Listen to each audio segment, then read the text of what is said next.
Resin printing is killing you. Toxic particles spewed by 3D printers.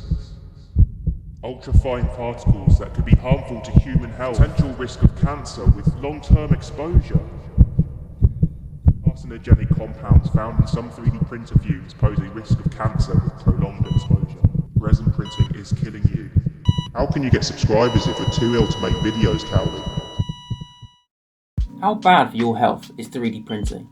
Well, it turns out pretty bad unless you're taking the relevant steps to protect yourself. I use this mask which is meant to block 95% of the nasties that come out of my printer, but it only blocks them down to 0.05 microns. The particulates that we're pumping out from our printers are as small as 0.01. And then we've got these charcoal activated filters from Elegoo. When you're in a big space like I am, I don't feel like they're doing an adequate enough job. So what can we do to protect ourselves? What we really need to do is we need to ventilate the area. And that's when I decided I'm going to create myself a ventilation system. So how could I get the fumes from my printer outside? I knew I needed a 3-inch hose to connect to my printer, as the Elegoo Jupiter ships with a 3-inch exhaust hole port at the back. Next, I needed some way of attaching the ducting to the hole. A quick search online, I found this nifty adapter that I could print off, allowing me to connect the hose to the back of the printer. Of course, the biggest component would be the fan, and from my research I found that an inline duct fan would probably produce the suction needed to pull the fumes out of the printer.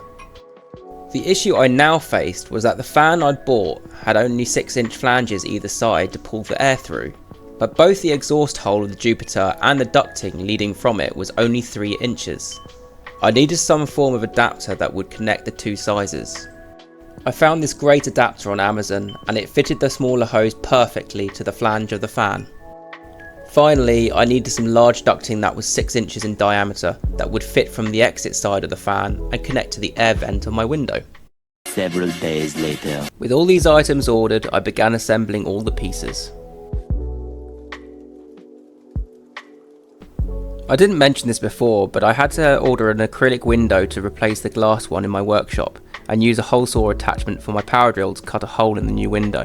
I then glued in the vent and put the new window in.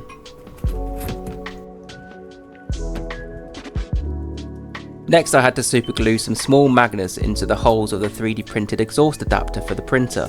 I actually messed this up first, so I can't emphasize enough how important it is for you to glue them the right way around. After that, it's just a simple case of unscrewing the metal plate at the back of the printer so you can attach the 3D printed exhaust adapter to the printer.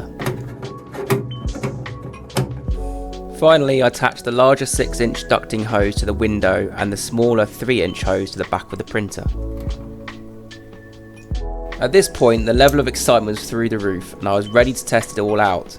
Without any further delay, I switched it on.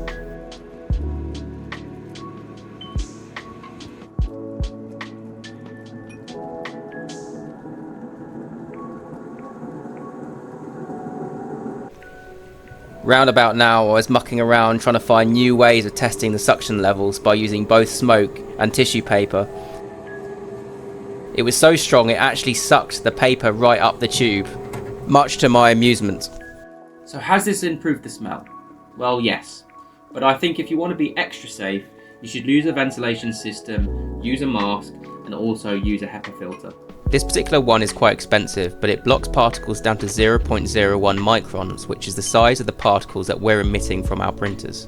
It's important we don't disregard the warnings, and we should learn from previous mistakes made with chemicals such as asbestos. This whole ventilation system only cost me £150. That's roughly $188. You have to question whether your health is worth $200. Thanks for watching this video, guys. If you liked it, please do like and subscribe. It's taken me all weekend to make this video. I hope the video has been useful to you. Happy printing, and I'll see you in the next one.